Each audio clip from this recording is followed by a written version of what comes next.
Welcome. Today is the second episode of our Q&A series. It is where I collect your questions from our support group and answer them all on here. These questions are generally regarding the self-inquiry practice, but they can be really about anything regarding your spiritual awakening journey. So without any further ado, let's get right into it. Let me share my screen with you.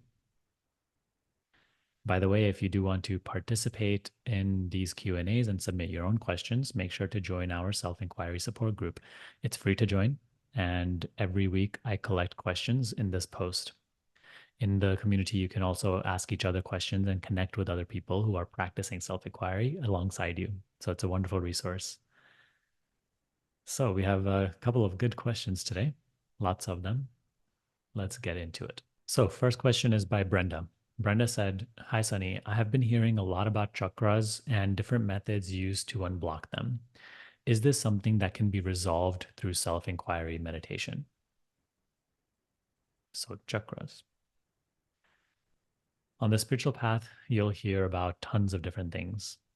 You'll hear about all these different types of approaches to clear this, heal that, progress in this way and that way. I invite you that when self inquiry comes into your experience, you pay less attention to those things and more attention to yourself, to the question, to this curiosity: who am I? What is it that is aware of experience?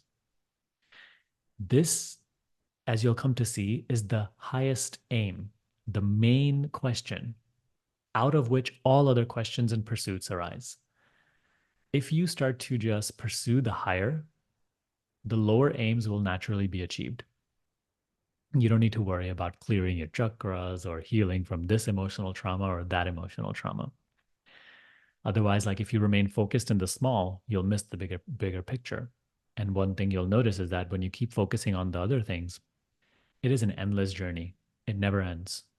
Clear this chakra, this one falls out of balance. Heal that emotional wound, you collect another. Everything in the realm of experience, the entire personal self, is just an ongoing flux of change. It never finds fulfillment. So, all those other practices and pursuits and healings, they're ultimately meant to bring you inward to a deeper, subtler understanding of your true self. So, once this teaching has come into your experience, why toil around with all the little other things? I say, go fully into yourself, right? Make this your main curiosity as you live your life. What is it that is aware of experience? What am I? And discern between self and transient experience. This will clear everything that needs to be cleared, bring to understanding everything that needs to be brought. So, my advice is that. However, if you still really resonate with this whole teaching of chakras and everything, you can dabble with that in a little bit and then just practice both side by side.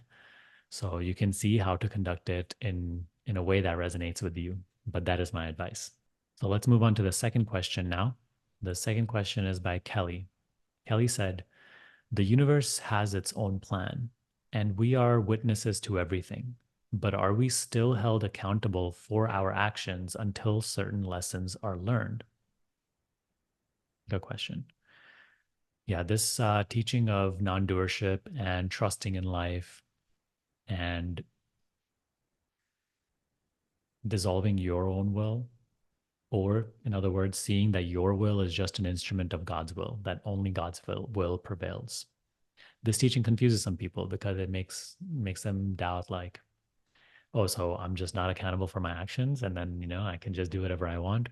But no, on the level of appearance, on the level of physical reality, the person who is the doer of deeds, the decider of decisions, will face the consequences of his or her actions. So, on the level of experience, which is the stream of cause and effect, consequences will always follow the deed. So, on the level of experience, let that happen, right? But Here you are learning that you are only the witness of the stream of cause and effect. You are not inside the stream of cause and effect, and you are not the decider or creator of causes, which then brings effects.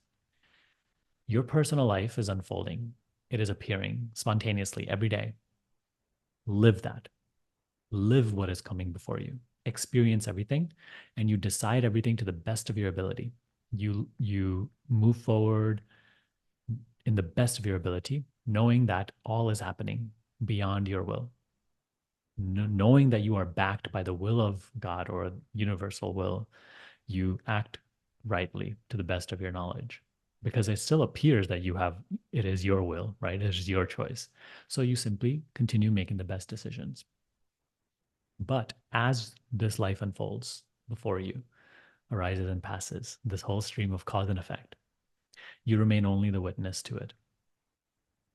And I assure you that as you start to understand yourself as only the witness to it, as you begin to observe without judgment all that happens, letting what comes come, letting what goes go, whatever you need to learn will be brought forth to you. This is ultimately the true place of learning, because you're no longer so involved. You are seeing things from a much more expanded viewpoint. That is where realizations, right? These revelations, answers, solutions, creativity, it finds you. Of course, it will still be an aspect of the appearance that is appearing. However, yes, these answers and these lessons that you are worried about learning, they will come to you. And so, yes, on the level of experience, the person is always held accountable for his or her actions, and has to learn certain lessons, outgrow certain desires and fears. But the witness attitude brings that growth. So don't think that I need to witness and, discern between myself and transient experience and still need to do countless other things in order to learn the lessons. The learnings will come of their own. The realizations will come of their own. Your job is to discern between what you are and what you are not. Your job is to discern between the seer and the seen. That is the essence of self inquiry meditation. Resting as the seer, resting as the witness, and not associating, not identifying with the whole stream of cause and effect, which includes the person, which is the thinking process, the feeling process, and the doing. Okay. Thank you for your question. So now let us go to the next question by Katie. Katie said, if we practice activities to alleviate anxiety, such as nervous system regulation before a potentially anxiety inducing event, is that in conflict with being an acceptance of our emotions? So, certainly not. Like, you can choose to do this if you wish. Sometimes when you know that like you're going into a situation where you that brings up fear and anxiousness, you can sort of prepare yourself for it. The main thing that I ask of you and that I invite you to practice is like, you are just now learning to become available and open to any experience. Stop running away. Stop trying to avoid discomfort. Stop trying to protect yourself from uncomfortable feelings and experiences, because then you can just be much more free in your expression. That's what this teaching is really about. It's about learning to live in total openness. And openness is synonymous with acceptance. When you are not clinging to any experience and you're not resisting any experience, then you are free. So you can do this in whichever capacity you wish. But, my approach has always been, if the teaching is coming into my life and asking me to do this, why am I trying to tippy toe into it? Let me just dive fully in, even though I'm so afraid and I have no idea if it's actually going to work for me. But, I found that approach has helped me so much. It has like fast tracked so many things for me, because it is our own unwillingness to trust and practice the teaching wholeheartedly, fully as it's being suggested, that holds us back. if you keep tippy toeing into the teaching, then your results will also be only like a tippy toe, little by at a time. Give of yourself fully. What are you so afraid of?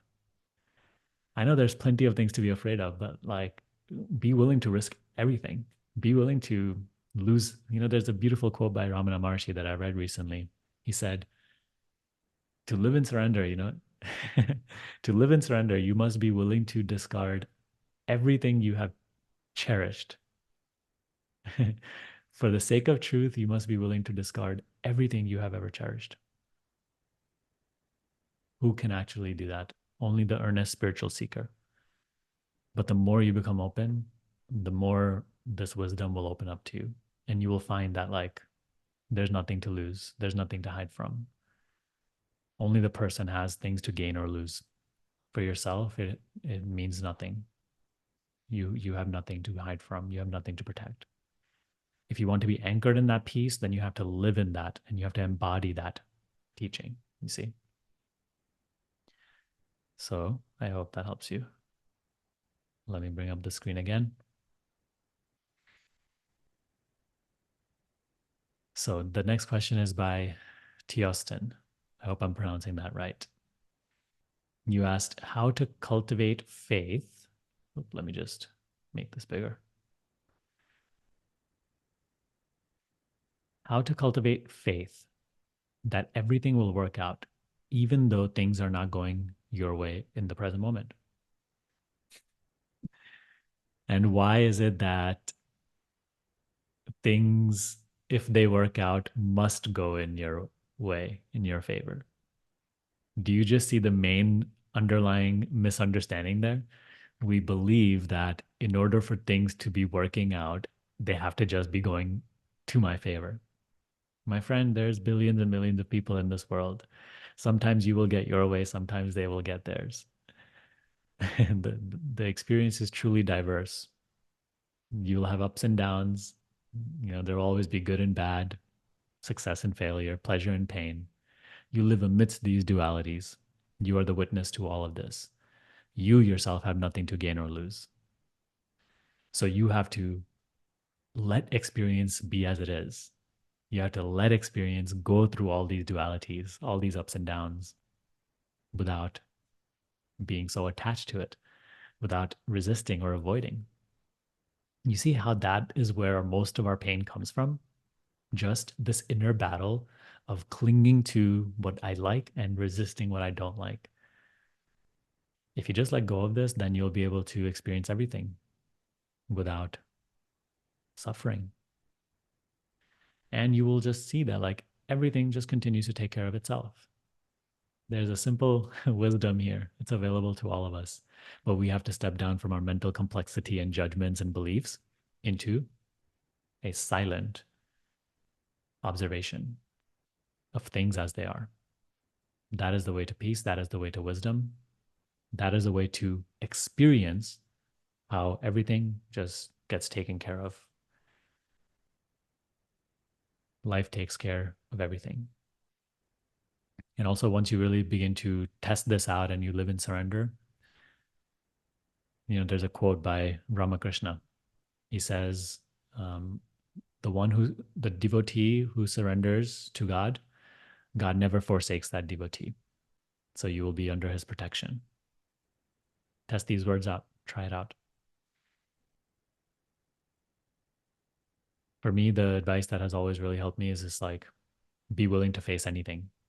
Anything that God sends my way, I experience it with grace. And sometimes I pray to God and ask for strength and endurance so that I may endure even difficult times with grace and not suffer. And so when I just learn to let these experiences be and I just do my duty, my responsibilities, I take care of whatever needs to be taken care of, then I find more and more that, hey, it is that universal will that works through, quote unquote, my will to take care of whatever needs to be taken care of. And so on the personal level, things continue to take care of themselves. And on the spiritual level, you begin to grow in understanding and wisdom and insight, because it is your smallness, your attachment to your desires and fears and resistances that keeps this understanding from opening up to you, because that is a very contracted viewpoint. For this understanding to become more and more open to you, you need to become more and more open, more and more available, more and more empty, more and more of a nobody. Right now, we are so dense and stuck in the rigid identity of being a somebody that has such a strong attachment to this and that and such strong beliefs about who I am and what life. This is fullness. This is a state of fullness. This is what needs to be emptied out. The next question is by Shruti. Shruti, you said, whenever I do the check in process of how I am feeling in this moment, regularly I'm finding turmoil inside. And after I sit with it, it calms down after a while. Is that all I'm supposed to be doing? So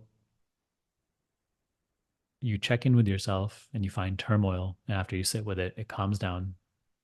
Now you're saying, is that all I'm supposed to be doing? Sit with it, not to diminish it or to get rid of it, but simply to be with it as it is.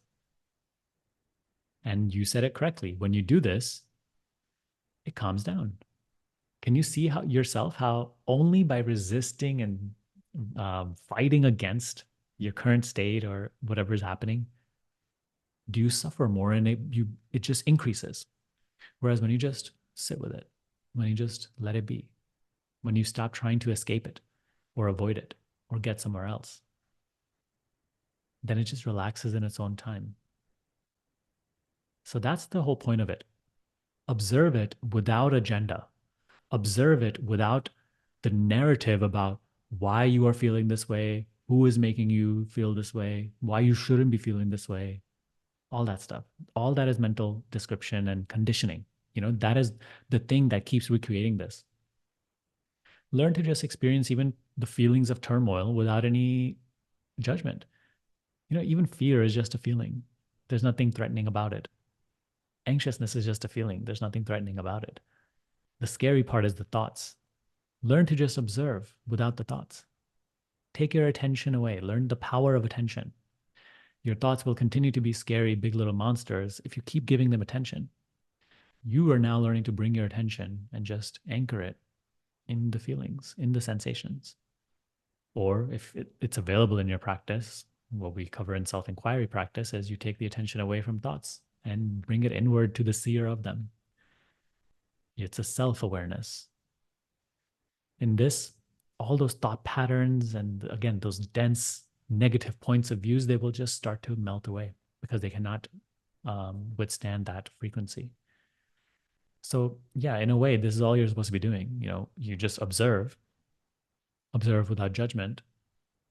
But that's the main thing that I wish to say to you. Do it without agenda, not to get rid of these feelings. You're doing this work to understand yourself, to understand life, not to just replace this negative experience or feeling with a positive experience or feeling. That's the difference. That's what separates like a spiritual hobbyist and an earnest spiritual seeker. The spiritual hobbyist is just in the pursuit of a pleasant, rich experience. The earnest seeker only wants truth, only wants to understand this. Okay, so let's go to our next question. It's by Frederic. So, Frederic, you asked, is it okay to meditate eyes opened as long as we don't get distracted, just to ensure to not doze off? Yeah, you can meditate with your eyes open if you wish. The reason especially to like beginners, I recommend to close your eyes is because, most of the content that the mind is instantly chewing on, and it's like the food of the mind, it's the sight, it's the objects of sight. So, you'll see like eyes are restless. Everybody, if you actually like see people's eyes, they're just restless, always like looking around and just what else is the new stimulant. It's a reflection of the restless mind also. because whatever stimulant, whatever object of sight is coming in, the mind is like interpreting, describing, labeling, judging, projecting a future about, past about. So that's why I really, when people are trying to get into meditation, I recommend to them to sit with their eyes closed, and make sure you do that sit down session twice per day at least, because that is ultimately what brings growth. People want to explore these teachings, but they keep resisting sitting in silence. That's spiritual immaturity. It's just a fact. You can keep running away from silence, but it's just, you'll see that you'll just remain on the conceptual level. So that's why I recommend, especially when in the beginning, I say close your eyes and sit within yourself. Because when there's no new input coming in, and the input of the other senses is not that enticing, then the mind starts to become in your seeing. You start to become aware of the mind, of the recycled stuff of before. Gradually, you start to take an even subtler step than the mind into awareness. So you see, like by closing the eyes, we take out physicality in one way. Then we're in the mental level. Then gradually we venture off into even subtler realm than the mental, which is being or awareness. So in this way, closing eyes is very beneficial. Now, Frederic, by the way, that we've spoken about, to each other in the group before, I know that you've been meditating with great devotion. Um, and so if you feel comfortable with that, and if you feel like as long as you don't get distracted, then you can try that also. But I would still recommend doing a mix. Sometimes do it with your eyes closed. Don't resist that either. And if you feel like you're falling asleep when you close your eyes to meditate, then try to make sure that you're getting enough rest every day. As long as you're sleeping enough every day and you're keeping the body and mind in a good state, then you shouldn't be dozing off when you close your eyes. And also make sure that you meditate in a time of the day which is in which you're like very alert, not like sleepy, especially not after a meal. So yeah. And I'm loving seeing this conversation. Thank you everybody for helping each other out in the comments. That's ultimately what this community is about connecting with each other. So I love seeing you guys respond to each other and trying your best to offer your help. And also, if you didn't know, we're doing a competition. Whoever is on the top of the monthly leaderboards for engagement, by sharing and helping others in the community. So every month we'll be doing this. At the end of that month, that person will be winning a prize, which is one free month in the School of Awakening. Or actually, now it's called the Self Inquiry School. We recently rebranded and renamed the School of Awakening to Self Inquiry School. So, yeah, so engaging in the community will not only be beneficial for you, because everybody benefits from when people are helping each other. But I also wanted to reward the ones who bring the most value to our group. So for that, I'm also doing like that monthly competition where you can potentially win one free month in Self-Inquiry School as a way of thanks. So thank you again. Okay, so next question is by Darshan. Darshan, you said, my question is, how can we strengthen our attention on our awareness at all times? I start doing I start strong during meditation and after meditation, but as I get busy in life, I realize that my attention is all over the place on matters that are trivial, not important, and I wasted important time and energy. So one thing I'll say is that, I mean, I don't know how long you've been meditating, but understand that it does flow from meditation. When you become more consistent with your practice, like you will just remember to be aware of being during the day more and more. Okay, so continue to stay consistent. That's first and foremost. Now I will say that, I always say that don't worry so much about losing your attention because you have no control over that. Your main area of opportunity is that moment when you do remember that you were lost in thought, that you notice your thought lost in thought. In that moment, let go of everything, and simply be. Bring your attention to the fact I am. Be aware of being aware. And quote unquote, hold on to that. The more you remember in the moments, the more you capitalize on those moments that you remember to practice, the more and more frequent those moments will become. So in those moments of remembrance, don't go into a whole thing of like guilt, like, oh my God, I was so lost. How couldn't I have not practiced? Because what that is, again, the opposite of practice. In the moment you remember that you were just lost in thought, use that moment, capitalize on that moment by letting go of everything, by becoming empty of everything, all motive, all description, all thought, and just be, and be aware that you are.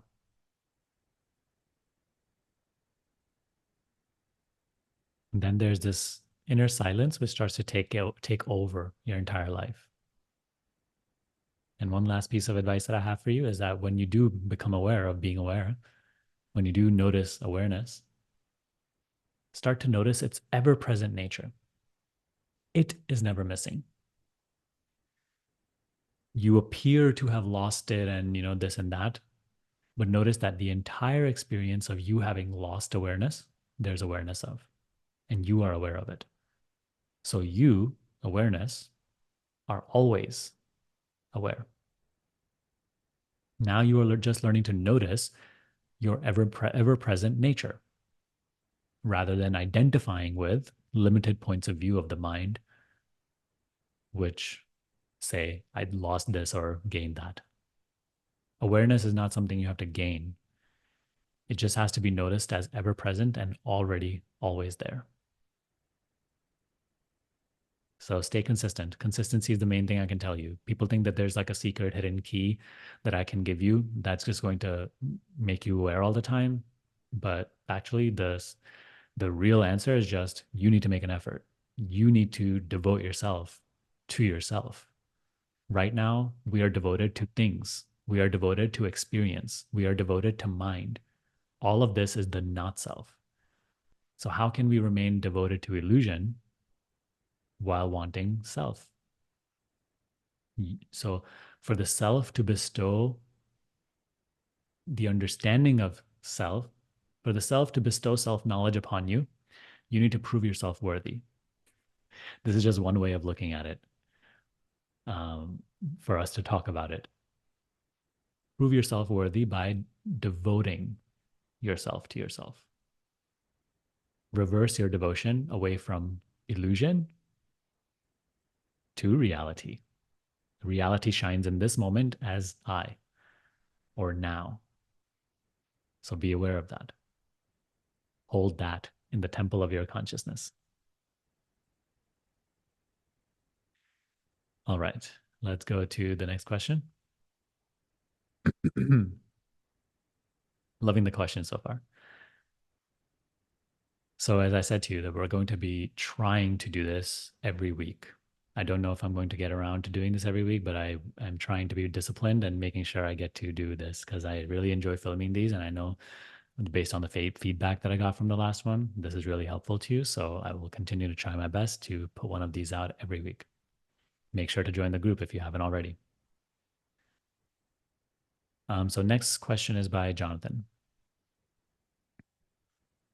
Ramana Maharshi talks about a consistent challenging of each and every thought with the counter. To whom is this thought addressed? Answer, to me, prompting the inquiry, who am I? Thus, in time, as he would predict, causing the mind to become quiescent. Is doing this throughout the day, throughout our day, in between meditation, best practice? So, so that is a very traditional inquiry.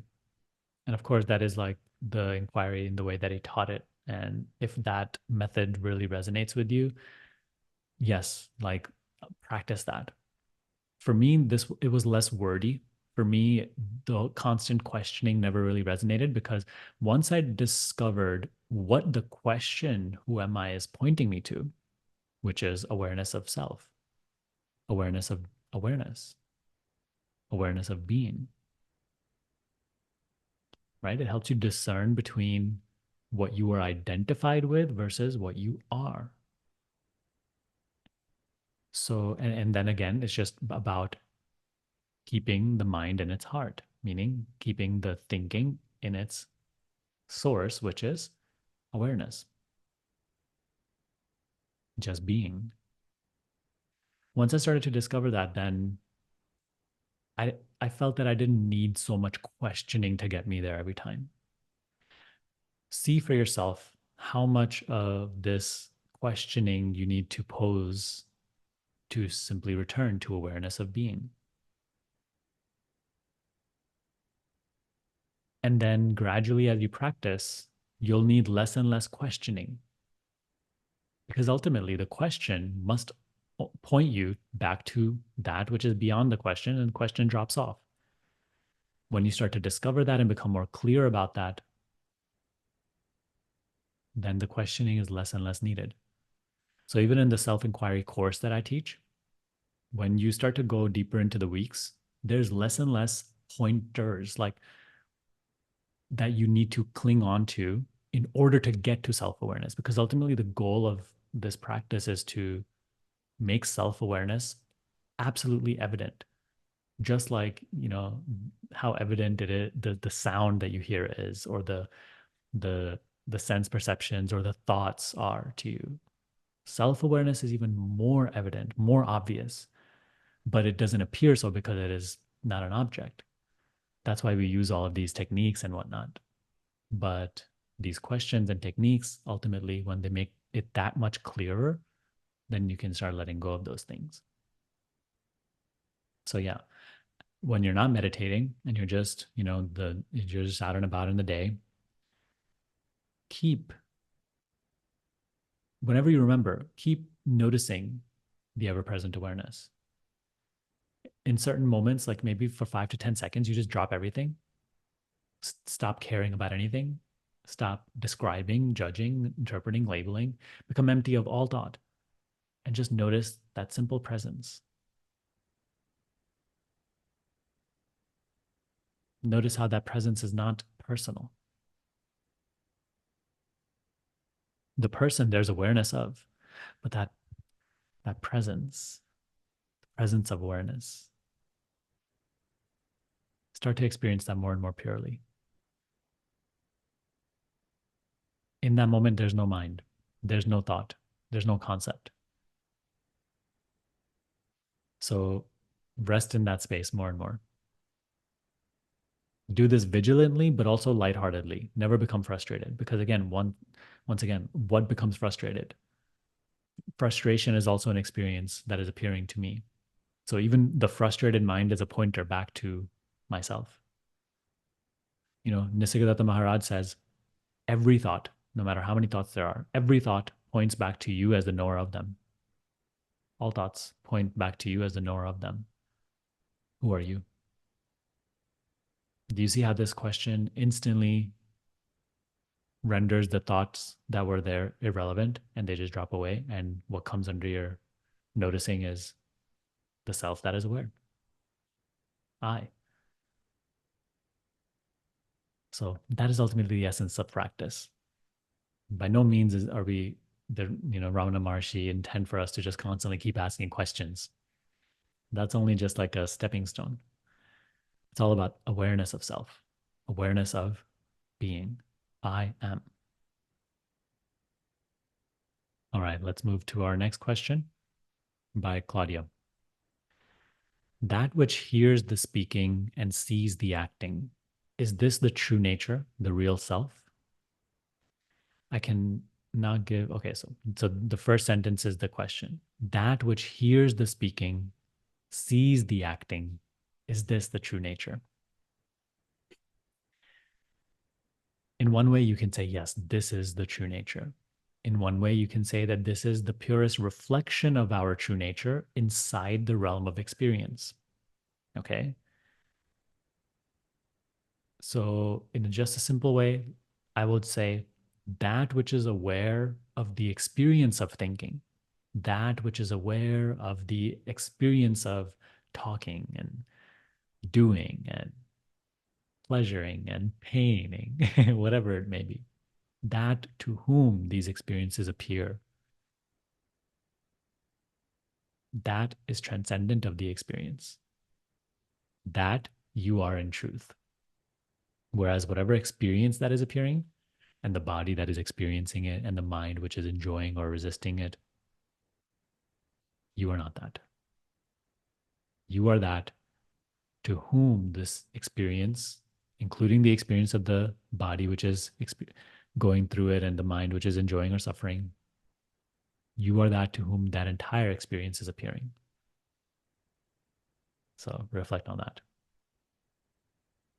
And very happy to hear that you enjoyed the last Q&A. Thank you. So Jennifer, you asked the next question, which is how to overcome addictive behaviors. So I have a video on dissolving and overcoming addictions through this practice. You can look it up on YouTube. Just type in Sunny Sharma addiction. So that is and I'll give you a gist of that approach is where here you don't try to force any changes. You don't try to like get rid of your addiction. You simply start to become very acutely aware of the whole process of the urge to indulge, then the indulgence, and then the consequence of indulgence. And you just start to observe this whole cycle of craving, the doing of it, and then the remorse. And if you just start to observe this whole process judgmentlessly, right? Sometimes you'll be able to observe the craving and it will just go away. You won't engage in whatever addiction behavior that you were trying to get rid of. Sometimes you will not be able to stop yourself and you will do it. And then, of course, you would just still judgmentlessly observing yourself go through that experience. Then you're also just judgmentlessly observing the remorse and the guilt and all the rest that comes along with it. As you start to observe the cycle starts to break. Again, I will recommend to you, ultimately, don't be so adamant about needing to get rid of this addiction. Use this addiction as a way to practice these teachings. When you practice these teachings, this whole experience of this addictive behavior, it will bring to you the spiritual wisdom and understanding that you seek. Every experience that we're going through, every problem, every challenge in our lives is just our teacher. So it's not so much about getting rid of these problems. Of course, on a personal level, it seems like that. And that's all fine. Work to resolve it, but know that it is about more than that. It is about coming to the understanding of who I truly am. Through this experience, I will learn. I will grow in my understanding. It comes down to judgmentless observation. Discern between your so of course you're going to practice that approach. A subtler thing I will also share with you is discern between your true self, that which sees, and the experience which is being seen. Right now, you identify with the craving to indulge in whatever activity because you think it's going to bring you pleasure. Start to observe that craving. You, the seer of that craving, are not that craving. Even your idea of yourself, Jennifer, who has the story, who likes this and not that, this whole idea of yourself is also a thought, which is actually seen. The seer of that doesn't have a story, doesn't have any addiction, is simply the witness of all experience. So start to discern between the seer and the seen, the witness, the awareness, and the experience that there's awareness of. This will help you to outgrow these problems and will help you learn from them. Mm-hmm. Okay, so let's move on to the next question. So this question I will be skipping because it is not in the 2 sentence request. As you saw in the beginning of this post, I said, this time the rule is strict. Please take some time to condense your question into 2 simple, concise statements. If it is more than 2 sentences, it will not be covered on the video. So today I will abide by this rule.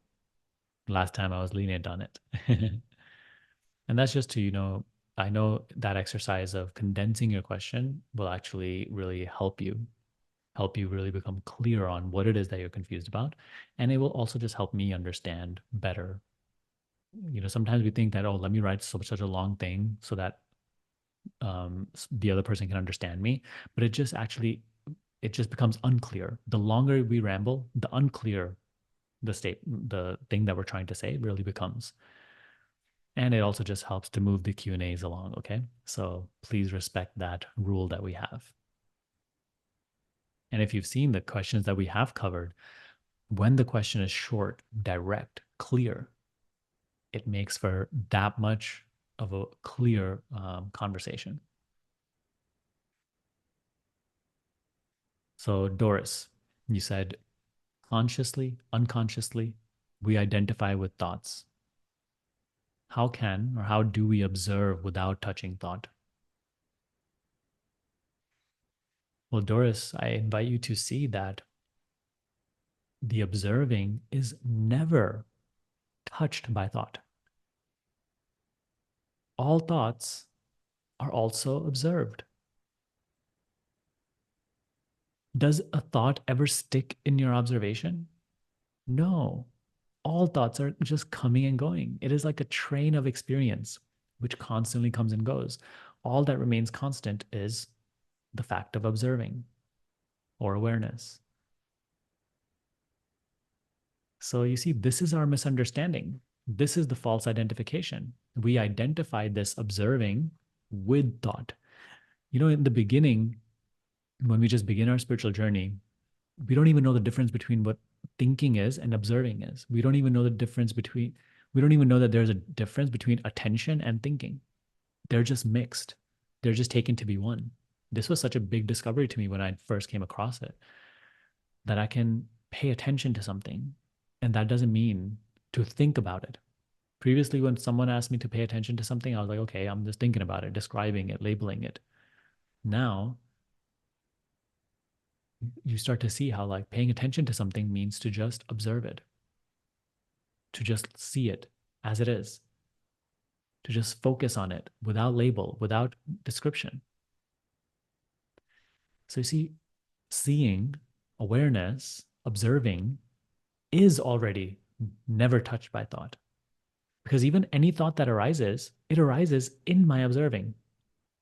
It's never the observer, or it never becomes mixed. It always comes and goes while the observing remains. This is what you have to see in your meditation practice. And there's 2 ways, of course, and do whatever is available in your practice. When you find yourself thinking, just start to bring your attention away from thoughts and just anchor it in your body sensations. It's a feeling of your body sensations, looking at your body sensations, not through the eyes. You can't see sensation with the eyes. You can only see it with your attention, your inner gaze. It is the same as feeling sensation. And when you're anchored, when your attention is anchored in sensation, you're not thinking. Here you will start to discern the difference between observing and thinking. And then, of course, if it's available in your practice, whenever you find yourself thinking, simply become aware of the fact that observing is happening. Or, in other words, instead of thinking, notice the awareness of thinking. Be aware of awareness. Be aware that you are aware.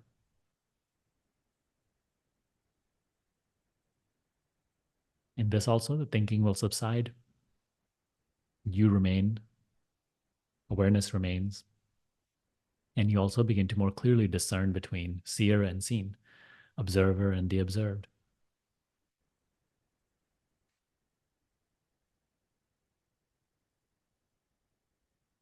So let's move on.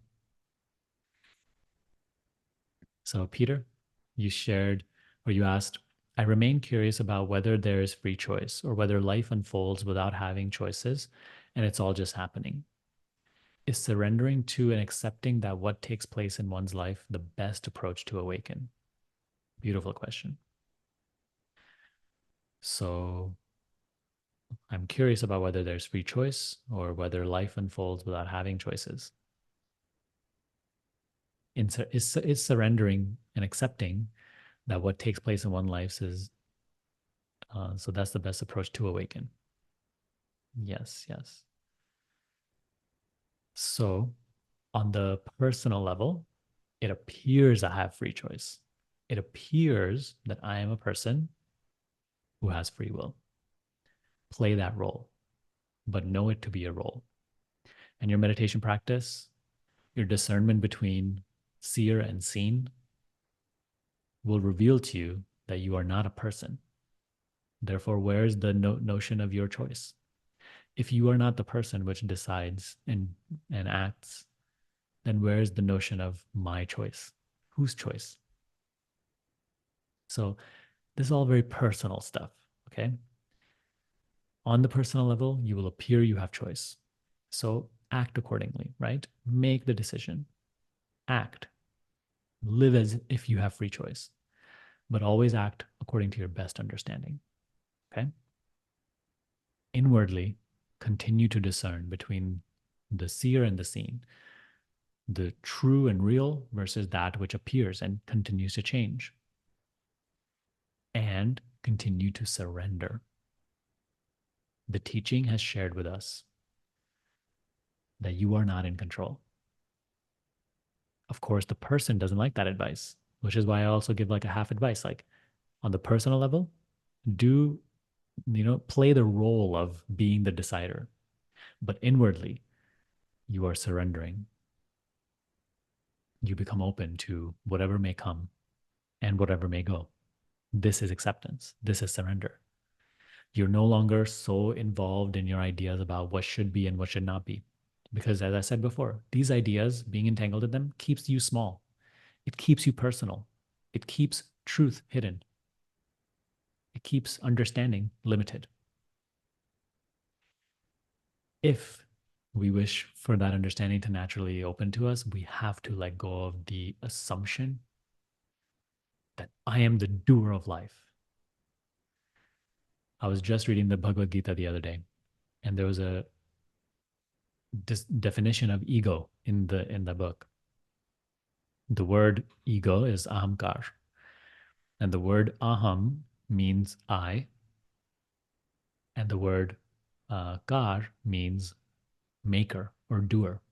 So the ego in that book is defined as the notion, the assumption, I am the doer. So as long as this notion is alive, the ego lives. That is the ego. That I am the doer. I am this. That is the ego. That is an imprint in the mind. We have to start to just observe how everything is happening spontaneously. We like to mentally claim that I'm doing this and I'm doing that, but it's all just happening. Just like these words, where am I going in the mind to choose these words? They're just being said. You know, even your decision to watch this video today, it just happened. Even right now, let's say you decide to go for a walk. Where did the inclination to go for a walk come? You say, no, okay, I'm not going to go for a walk. I am going to exercise my free will, and I'm going to choose to go to a restaurant instead. And and where did you go within yourself to look through a catalog of things you could do and make a choice? You just simply said the first thing that came to your mind. Even when you're trying so hard to concentrate and make a deliberate decision, even then notice whatever you decide or whatever you think of came to the mind. You didn't create that. There was no process of choosing. It was just what came to the mind. And then it's backed by the notion with the stamp, I did this. That's all doership is. It's an assumed belief. Everything is simply happening. There's a beautiful quote in the beautiful teaching by Ramana Maharshi. He said, whatever is destined for you will happen. Um, I'm just paraphrasing. Whatever is destined for you will happen. Try as hard as you want to not make it happen. It will still happen. And whatever is destined for you will happen. Um, whatever is not destined for you, try as hard as you want to make it happen. It will not happen. So the best course, therefore, is to remain silent, he said. Remain silent and simply, in your witnessing, watch the unfoldment of what you previously used to call me and my life. Yes, my friend, this is the best approach to awaken. Meditation and surrender go hand in hand. If you keep meditating, but you are so attached to what must happen for you, and you're so attached to this, like, achieving and I am like claiming ownership over the things you do and have done, it will become a block in your meditation. You will not be able to advance spiritually to a certain degree. As we meditate, as we discern between the real and the unreal, the seer and the seen, we also, in our day-to-day lives, we do our best to the best of our ability, everything, but we know that everything that I'm deciding and doing is the will of life. We have to know that, just live in total surrender. You can, if you have goals and desires or whatever, some will become an obstacle because they will keep you focused in the world. But some things, if you feel resonant with, pursue them. But even on the path, continue to just surrender, and don't be attached to whether you achieve them or don't achieve them. This is a attitude that will serve you greatly. So yeah, this has been, and if anything, I think actually surrender is even harder than meditation. But it is surrender, which is even, I would say, even more powerful than meditation. Uh, these are just words, but they must both be practiced side by side. And that is the essence of our practice. So even in the self-inquiry course I teach, right? I teach surrender side by side because I have experience now that there's like a level to which you can bring depth to your practice if you are not surrendering, because surrendering will the lack of surrender will keep us on the surface of reality. It keeps us in personal identity. So this we have to outgrow.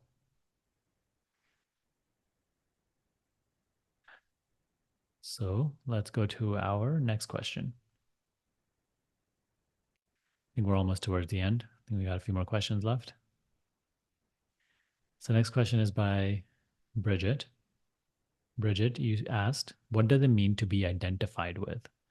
For example, what does it mean to be identified with a sensation? Good question. To be identified with something means to assume that you are that thing. To be identified with a thought means that you are under the impression that you are that thought. To be identified with a sensation means to be under the impression that you are that sensation. So it is like when you just begin these spiritual teachings, you really feel like, I am the body. I am the thinking process. I am the feelings. I am, which is your sense of being, your sense of identity, is attributed to, associated with the experience of the body and mind. So now we are learning to separate identity from transient experiences. The body and mind are equally transient experience as the world that appears. Okay? And identity is that which is formless. Identity shines in this moment as the now, changeless. I. You can look at the heart of every experience of yours, ever. I and now will always be shining. The experience will always be different. The body experiencing it will always be different. The mind will always be different. But all of that experience will be encapsulated in a here-ness, a now-ness, I-ness. That is the splash of identity. When we identify with experience, that means to associate that identity, selfhood, with the current experience. So that's why I throughout this whole Q&A, I've been saying we our main practice is to discern between the seer and the seen, because identity is the seer. I am the seer. Whereas the thinking process is the seen. The body is the seen. The feelings are the seen. All sensations are the seen. They are transient experience while I am. I hope that clarified things. So next question is by Kavish. So you see, it was a long question. I asked him to do two concise sentences. Beautiful. So let's do this. Kavish, you asked how to handle the phase where you don't feel as interested in living a planned life, but the ego makes you feel like you'll lose a lot if you don't plan. It feels like stuck between living a planned versus spontaneous life. You'll have to go through your own experience and journey with this. I had to experiment with this for like at least 2.5 years to start gaining a balance of it. Even now, I'm still sort of gaining a balance of it, but it's something that you have to experiment with. When you don't want to live a planned life, then yeah, for maybe a few months, you don't plan anything and see how that goes for you. And also see like how the mind is restlessly reacting. Ultimately, go through that entire experience without associating and identifying with the experience, even the mind, which is restless. Start to see how the mind, which is operating on the persona of Kavish and what he hopes to get from life, and how what he has to gain from life or what he may potentially lose from life, that whole persona, see it being restless.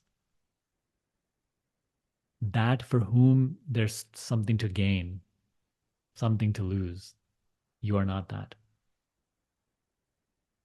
So, as we just said with the previous question, stop identifying with that. It'll be hard for a little while, but you that's the practice. That's where you have to practice. It's not like, oh, can these things stop so that I can practice? It's that these things are happening, and therefore you must practice. Ultimately, you'll be able to create a balance for yourself where you will. It's not, these teachings aren't recommending to just be like, oh, totally spontaneous, have no discipline, no planning. It's not like that.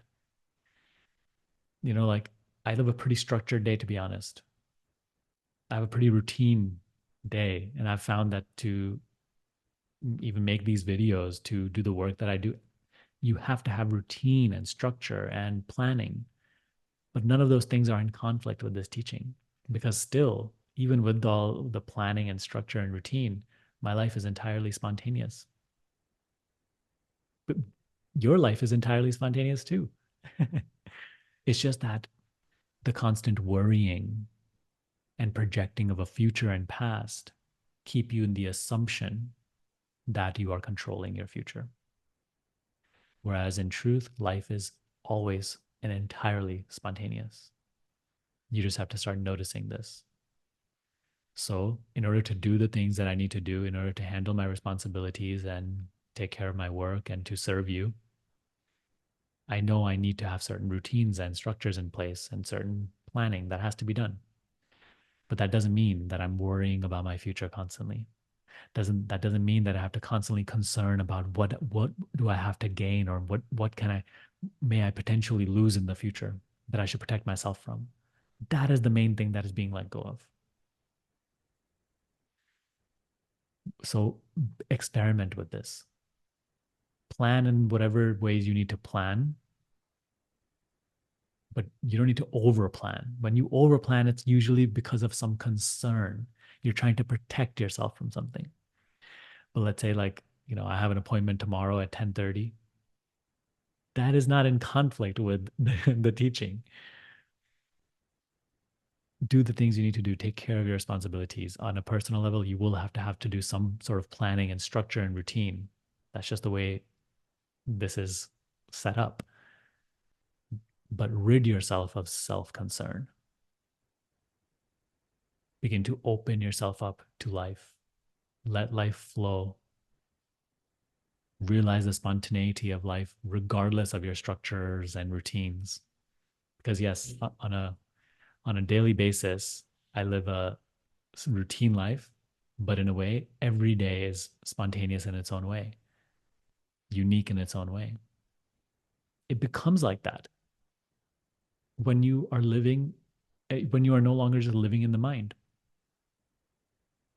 So you see, even with a structured and routine day, if you're not just constantly lost in the mind and about, oh, what will happen in the future and fearing and projecting and regretting, then even in a routine day, there's like a miracle of being, a miraculous spontaneity, simplicity, truthfulness, authenticity. So that I invite you to explore. But yeah, ultimately, you have to outgrow all of these notions of gain and loss. You have to see that gain and loss is only for the person. There's no such thing as gain and loss for you.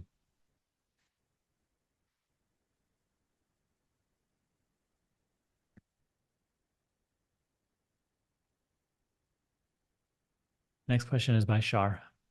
Shar, you asked, if we know we are not thinking because we witnessed thinking, and same with the body, then how do we explain self realization or awareness knowing itself?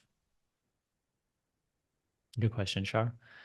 So, awareness of self, notice it's not an awareness of something. Reflect in your own practice. What do you know awareness as? Can you see awareness as a shape? Can you see awareness as a sensation or a sound or a thought? No, right? Anything you see, right? There's a seeing of it. When you become aware of awareness, it is not that you are becoming aware of an object. It is not an objective knowledge. It is not something that you're seeing apart from yourself. Awareness of awareness or awareness of self is an awareness of being, awareness of being what you are.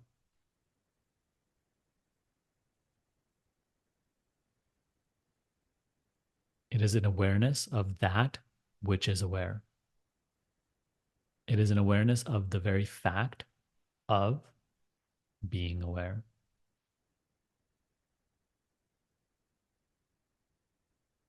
So it is a self awareness. It is not an awareness of object. It is not like me looking at something. It is no subject object. It is just subjectivity.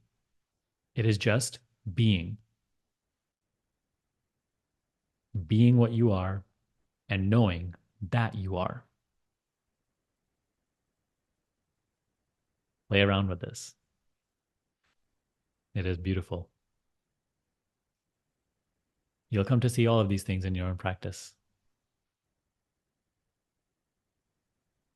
All it requires is earnestness and like a willingness to confirm these statements. I always say, believe in this teaching more than you believe in your own doubts. Okay. The next question is by Younus. Younus, you said how to reconcile empathy when all of out there is a dream in the screen of awareness. Also, are we all dreaming the same dream of reality? For example, the war happening, or is it just in my seeing? My friend, the seeing is not yours. Who's seeing? You know, there's no me in seeing, there's just seeing. So when we begin this practice, it's my seeing, and I have to go into my seeing. But the more you actually go into my seeing, The whole concept of me dissolves. The whole ownership, possession, like, ownership and possession can only be for a limited identity, which is apart from other things.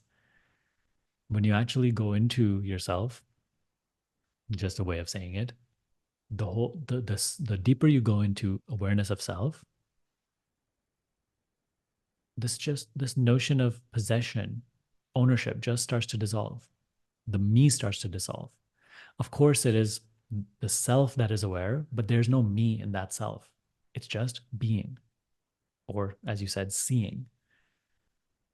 So me only belongs to Younus, right? The activities of Younus and the experience which is Younus. In the me-ness, or in other words, in the individualness, the real self reflects as observing or attention, presence. But don't take it to be like, hey, my presence, meaning like Younus's presence. There's no possession in presence. There's no Younus in presence. Presence is all pervasive. It only appears limited in when it's reflected in the dream of Younus. But Younus is a dream, okay? And in it, the real self reflects as presence. So, in one way, I'll share with you that, like, you can see that, you can say that we all live in the same world, but we experience the world in infinite different ways. Every dream of the self is a unique perception of the world.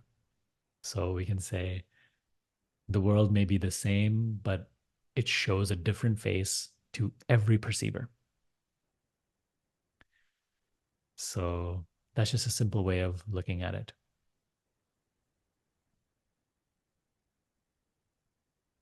And so, in this way, we're able to share in our dreams, but yet at the same time, experience even our common shared experiences in totally different ways.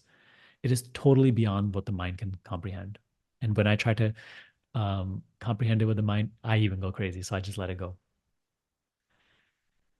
But yes, so I wouldn't worry too much like about like trying to understand this through the mind's perspective. Keep going into yourself and you find the me dissolve more and more. And so you say, then how to reconcile empathy when all of this is a dream? This question will not remain. This question is only for the me. Let this question dissolve in your inwardness. When you actually start to truly understand and experience that all of this is an appearance, if anything, I found you'll be able to be even more empathetic in the situation where you need to be empathetic without the suffering, without the involvement. You see, when you the more we start to experience the world as it actually is, or life as it actually is, then whatever the needs of that moment are, whether it's empathy or passion or anger or humility, generosity, it will surface in that moment. It is not you. It just happens. So the person who doesn't understand that everything is a dream asks, well, if once I start acting like that, or once I start believing that, then how will I be empathetic? It's all silly. Trust me. As actually, don't trust me. Find out for yourself. As you start to go inward, these narratives, these doubts, which are only rooted in Younus and his life, in his perspective, they will begin to dissolve. I hope that helps. So let's get to the next question. Hmm. So the next question is by Vignir. I hope I'm pronouncing that correctly. He said, "Hi, Sunny. Would you consider yourself enlightened? Do you ever get lost in thoughts?" Yeah, I just had a conversation the other day, and I shared with them that I still consider myself a total student. Okay, so I would invite you to see me as just a spiritual friend, um, you know, on the path. I just do my best to share my own journey and what I have found most helpful. And I hope that's helpful to you.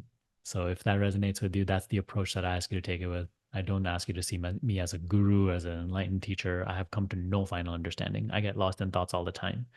These very things that we talk about, I myself practice on a day to day basis. So whatever I seem to have gotten clear on, and of course, the clarity process continues, right? But it's like whatever I feel like I have a firm grip on and have understood through my experience, those are the things that I share on this channel and in the program as well. I really try my best not to ever get into things that I have not yet experienced or don't aren't true for my experience. So that's in that way I keep the teaching on this channel very authentic, only sharing what you know I've gotten a firm grip on and am clear on. So yeah, no, I'm completely a student of this as well, alongside you, learning and growing.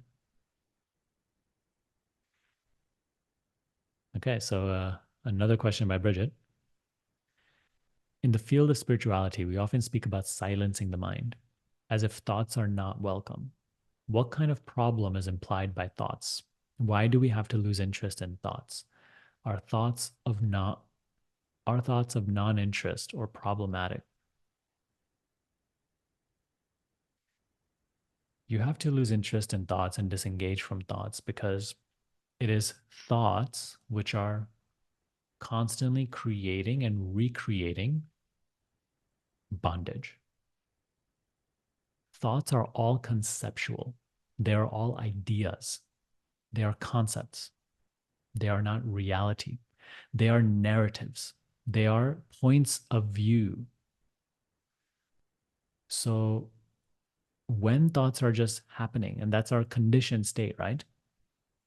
The conditioned state is full of narratives, beliefs, ideas, and we are identified with those ideas. We have identified our sense of self with those ideas. We have imbued a sense of identity in ideas.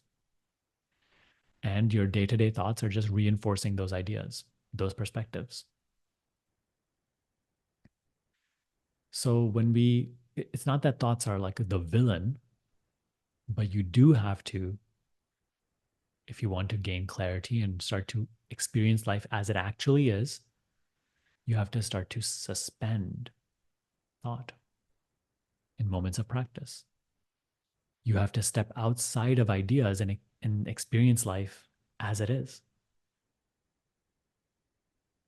Otherwise, you only live in descriptions about life and you know a lot about this and that, but you've never actually experienced the thing as it is. That's meditation, learning to be without concepts, learning to be without description, stepping out of ideas about life into life in its essence, in its purity.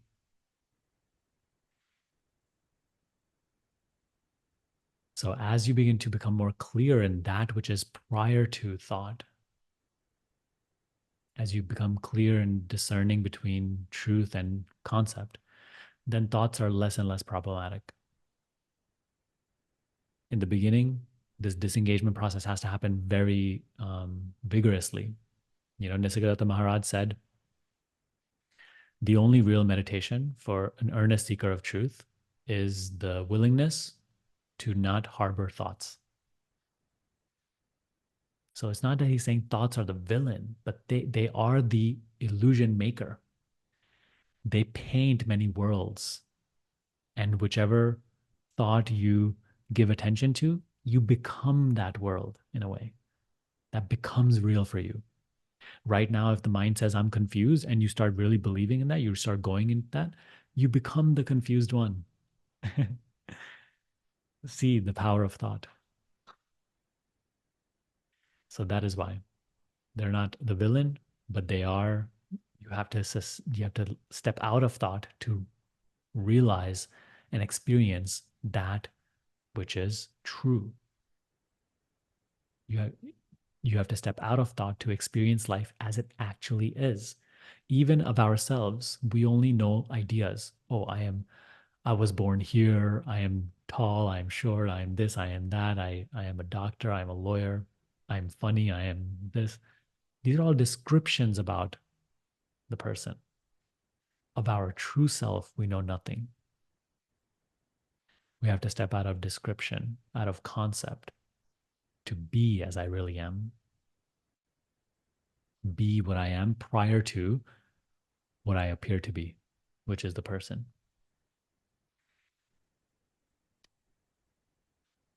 Hope that was helpful. Okay, so coming to the end of these questions, next one is by Mahi. Mahi, you said, how do I develop values in life that guide me during the lows of life without feeding the ego or without excess identification? It feels like a dilemma.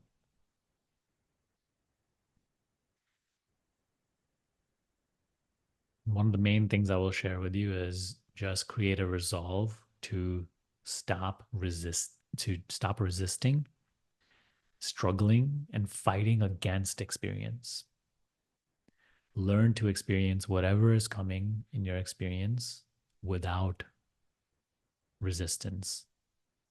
This will help you go through all the lows of life without feeding the ego. This is the main thing. Resistance is ego. Perhaps it is the strongest and most persistent form of ego, constant resistance and the craving for something else. That is where what the Buddha taught.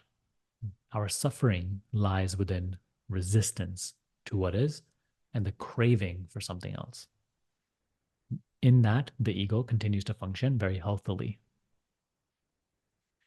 To dissolve identification with the ego and to not suffer, stop resisting or observe your resistance, because that which observes resistance is not resisting. Any resistance that arises in your experience, there's an observing of it, an awareness of it. Any experience that comes and goes, comes and goes. It is transient. Start to observe its transient nature. Start to see that it is not what you are. It comes and goes, you remain simply aware. It doesn't take away anything from you, it doesn't add on anything to you. Knowing that, go through any experience, let any experience happen, and experience it without resistance, and let it go when it goes. This, my friend, is the way to live a very fulfilling personal life and also to grow in spiritual insight and wisdom.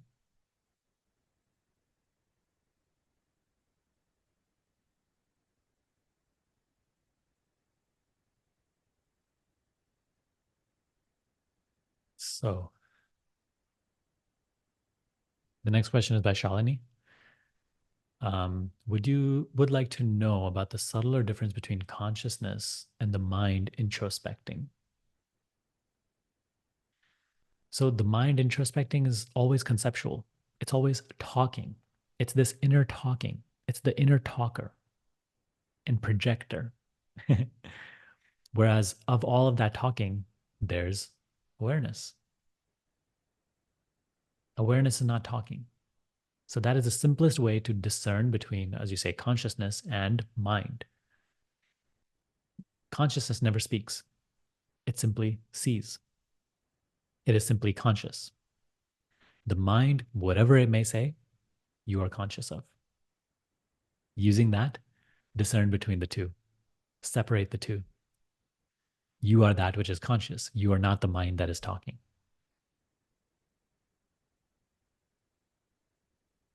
So, last question of today by Gavin. Hi, Sunny. You often speak about dissolving mind identification and witnessing thoughts. Should and can we apply the same principles to intense somatic experiences and physical sensations? For example, instead of suffering them, see them as opportunities that point us back to being the witness. Example, I am merely the knower of these sensations. Of course, that is actually the prescribed practice. Everything that happens, every experience that comes, including these intense somatic experiences, they point to you as the changeless knower of them. You see, that is what the Buddha taught. He said, observe all of these experiences come and go. You are not that. He said, you have to observe the transiency of these experiences. And you have to observe that there's no self in these experiences. The self is that which observes these experiences come and go. Ramana Maharshi teaches us the same thing. He says, discern between that which knows and that the experience that is appearing. That is why he says, ask the question, to whom is this experience appearing? It helps you separate the seer and the seen.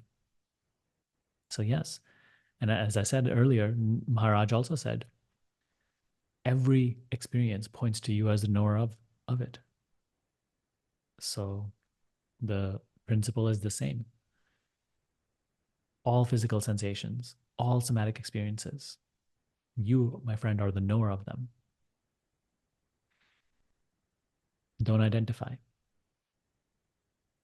Have nothing to gain or lose from them. Let them come and go. Just be. Even in those moments, if you're deeply suffering, experience even that suffering, but know that you are not that. You are not the sufferer. Even the sufferer comes and goes in your seeing. Use every experience to the best of your capacity to to confirm this truth. Beautiful. So great Q&A today. Um, Again, if you are not part of the group yet, and if you would like to join and participate in our next Q&A by submitting questions, make sure to join the self-inquiry support group. I will link it down below. It's free to join. And if you are looking for deeper help from me, check out our self-inquiry school. So this is a different community and this is a different program. It is a 10-week intensive course on self-inquiry meditation. You'll see here, we have 10 weeks of self-inquiry and surrender. It really takes you very deep in this process and helps you outgrow identification with the mind and start to venture onto subtler realms of being. And here we do these meetings all the time. And these are live meetings that we do in self-inquiry school. On Tuesdays, you can book private meetings with me in my office hours. On Wednesdays, we do a Q&A. On Thursdays, we do a guided meditation. And on Saturday, we do a Q&A meeting as well, where I give a talk and we have a discussion. It's a beautiful place to be. We have all these resources as well. So if that resonates with you and that's something that you think would be of value to you, I highly recommend it. But yeah, so that is all for today. Let me know what you thought about this Q&A below. Let me know if you're still watching. I'd like to see who stays until the very end. I know these are long, but I hope they're of value too. If you want me to continue making them, just let me know. When I get good feedback, then I'll, continue to stay consistent with these. Because ultimately these are for you. I want to, be of as much value as I possibly can. So I thought these would be a wonderful way of doing so. So thank you again for watching. I hope you have a wonderful rest of your day. I'll see you next time.